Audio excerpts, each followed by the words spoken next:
into the home stretch of the NPH hour here on News Talk Saga 960 AM. I'm your host, Jason Thom. Much has been made about the influx of Canadians into both the NCAA and the NBA over the last decade, and rightfully so.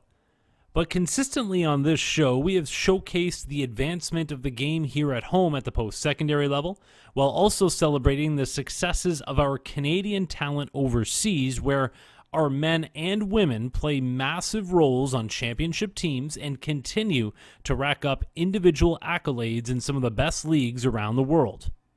Dejan Kravic is a perfect example. He went from CIS basketball, which is now USports, to the NCAA, which at the time was almost unheard of.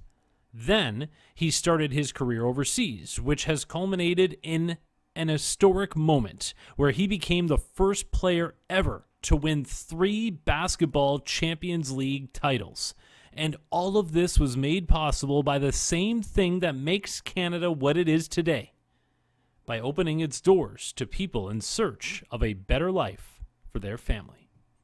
Dejan Kravic, now a 3-time champion of the Basketball Champions League, which is a tournament that brings together some of the best teams in Europe.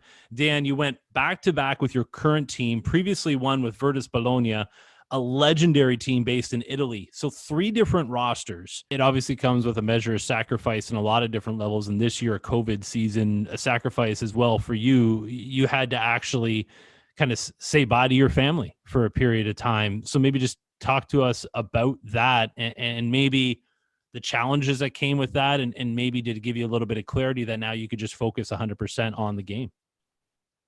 Yeah, I mean, it was definitely a challenge. What happened was, in early November or late October, our team had a COVID outbreak, and it was happening throughout, all of Europe, really. It was different teams every day. You would see something happen, and then, it happened to our team, and it happened to around 6 or 7 of our players, and it wasn't me yet, but I was worried, I could be the next one. And, living in a small apartment with my wife and my then 6-month-old son, I was worried that, it would pass on to them. And for that reason, we made a difficult decision for them to go to Canada, where it's going to be safer for them, and they'll have, help from, my parents, my in-laws, and stuff like that. And so they went. They were supposed to be back in around, January, February, but unfortunately, due to some visa complications, some travel restrictions due to COVID, we've been apart for around 7 months now. So that was very difficult.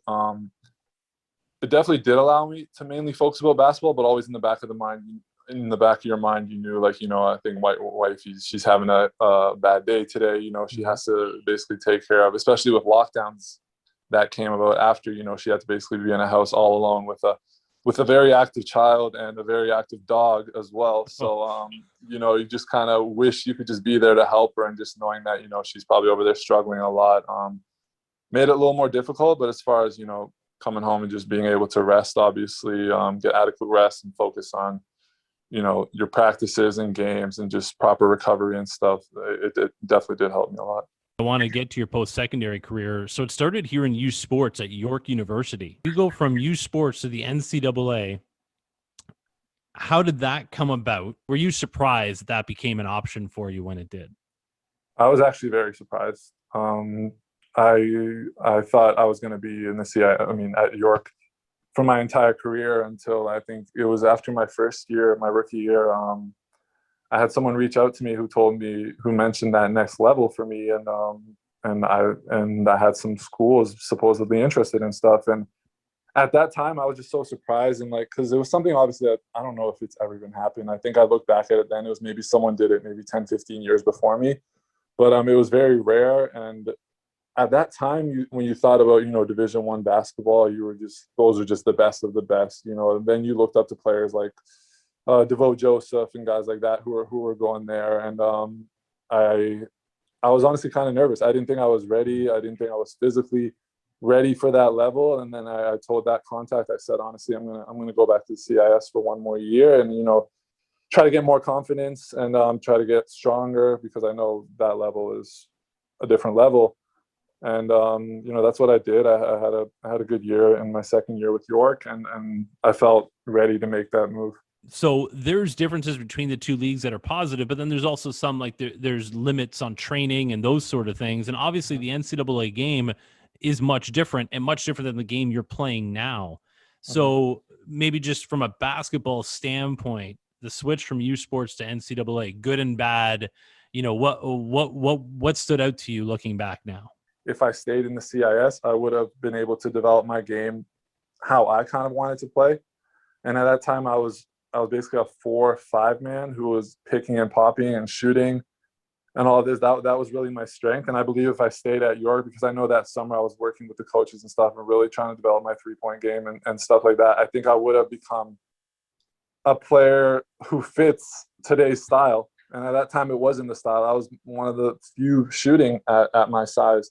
I went to Texas Tech, and there they kind of immediately wanted me to be like a Shaq almost, like putting 4 scoops of protein in my smoothie and, stuff like that. And it was something that I kind of wasn't, but, at the same time, it got me stronger. It got me more adjusted to the physicality of that game. But I didn't work on my skills as much because, it wasn't really a priority. They wanted me to post up. They wanted me to, set screens, dunk the ball as opposed to, maybe dribbling the ball, attacking from the outside, or shooting, picking, popping, and stuff like that.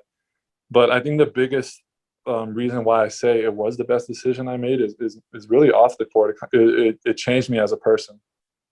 It really did. I looked at myself. I didn't really like who I was when I was in the CIS, to be honest with you, because I'd be eating like a pizza before practice, or like having candy before something, or sleeping in, and even sometimes missing classes, which is not what you should be doing, obviously. And then when I got to America, I really got humbled, I'd say. And where I was, so focused on schoolwork all day. You're doing, all day you're there after school, right after it's practice. You're running 5 miles in the morning. You have a coach who's not, he doesn't really, you see him, and it's not like a buddy relationship. It's kind of aggressive, tough coaches, so difficult practices. They don't feel bad for you about anything that you're without family or any of that.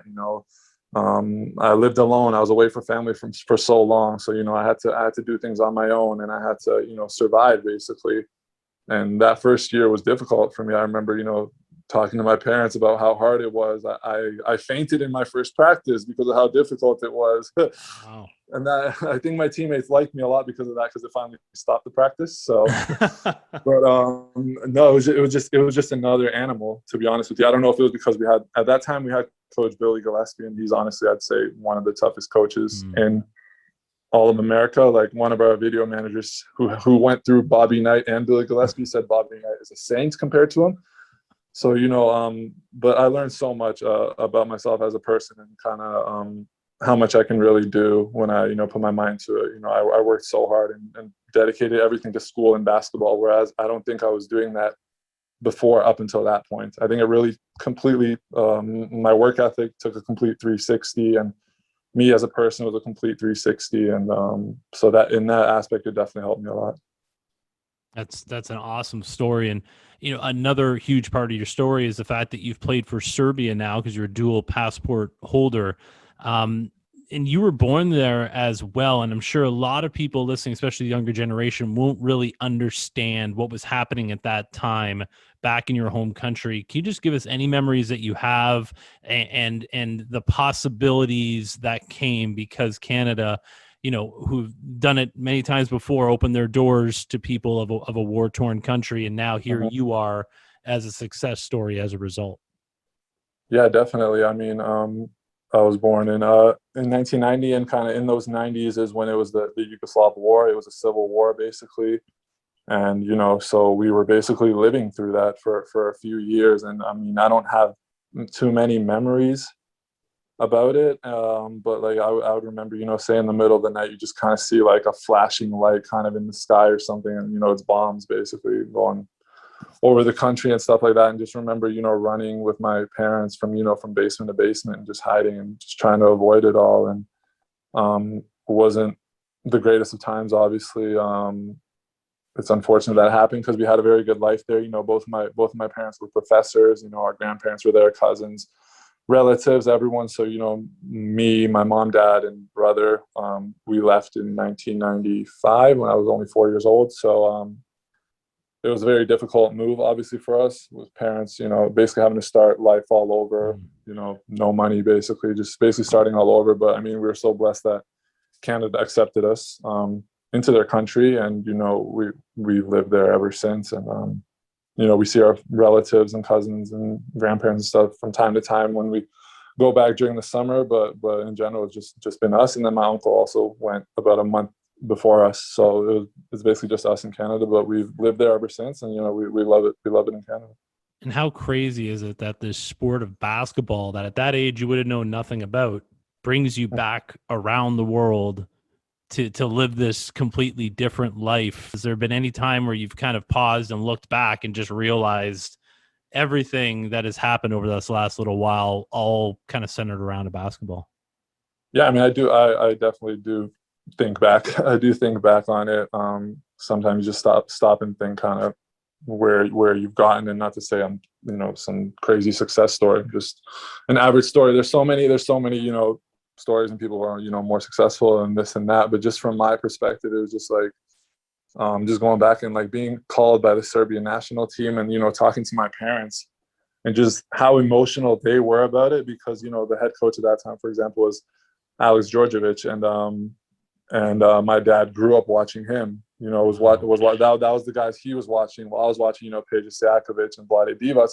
He was watching guys like him, and he grew up watching them, and he's always watching the national team. And then he sees me on it, standing next to all those people. It was just amazing for him, because like I told you, in 12th grade, my last year of high school, I didn't even think I was going to be playing in the CIS, let alone I was going to try out for my local university. And then, fast forward, I'm playing for one of the best national teams in the world. So it's an awesome feeling when you look back at it. Well, you said there's people more successful than you, but I don't see anybody who's more successful based off of your entire path. And, the measure of success is one thing. It's an amazing story, Dejan, and thank you for coming on the NPH Hour and sharing it with us. Thank you. Thank you so much for having me. I really appreciate being on the show. Some updates for you. After our interview, Dejan returned home to Canada, where he posted a beautiful video on Instagram walking in the front door of his home, getting mobbed by his golden retriever while his wife recorded. One of my guests last week, Dylan Ennis, and his wife Megan welcomed their baby boy Chance to the world just a few days ago. I'm happy to report their family is home happy and healthy. Hopefully through sharing these interviews, it can become more apparent just what the sport means to so many people in this country. How it enriches the lives of everyone who plays it, watches it, works in it, volunteers in it, wants to just be a part of it. And how those same people reflect exactly who make up this country. This is the most inclusive sport in the world. And on that note, on behalf of the NPH family, I want to send out my condolences to the Afzal family, who were victims of a terrorist attack last Sunday in London, Ontario. To our Muslim friends throughout Canada and in the basketball world, please know we stand with you. We know that the only way to end this sort of hate is to call it out when we see it and support those that face it every day. To 9-year-old Fayez Afzal, you are now a son to us all. My hope is that as Canadians, we can make sure you are never forgotten and given all the opportunities in the world. Just know people every day are working towards spreading the love needed to overtake the hate that shattered us all a week ago. Thank you for listening to the NPH Hour. I look forward to another show next week here on News Talk Saga 960 AM.